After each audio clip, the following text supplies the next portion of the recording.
Hey friends, how are you? Hope you are fine and enjoying study. I'm Kinjal Sonchatra, your math guide. Welcome back to my channel StudyZone. This is the 22nd tutorial of Probability Chapter 15th of Standard 10th. In last session we have started exercise 15.1 and in that first question. And in this session we will go to discuss about second question from that. So don't waste the time, go to the session.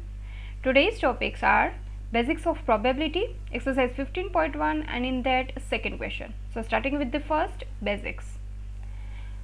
Formula of probability equals to number of possible outcomes divided by total outcomes. Probability of an event plus probability of not event equals to 1. Probability of an event starting with the 0 and ending with the 1 means 0 less or equal probability of an event less or equal 1. Then probability of sum of all elementary events equals to 1. Possible outcome for elementary event equals to 1. Probability of an impossible event equals to always 0. Probability of sure event, sure means certain event, equals to 1. Got it? Now go to the next. It's second question from exercise 15.1 and question is which of the following experiments have equally likely outcomes. Equally likely means 50-50% for options, right? So starting with the first, a driver attempts to start a car. The car starts or does not start.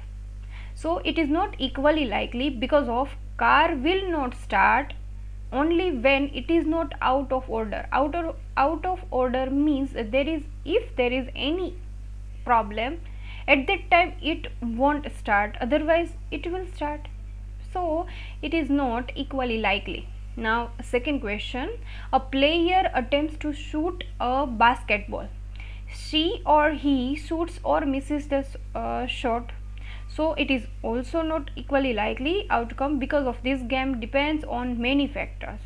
There are too many factors for that he or she shoots or misses the shot. So it is not equally likely.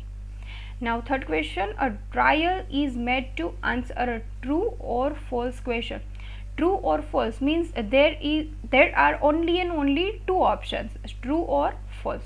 The answer is right or wrong. So it is an equally likely outcome because both have equal chances to happen, right? Now fourth question, a baby is born. It is a boy or a girl. So it is an equally likely outcome because both have equal chances to happen because we don't know about the answer. So it is 50-50. If you have any doubt about it, then you can ask me in comment section.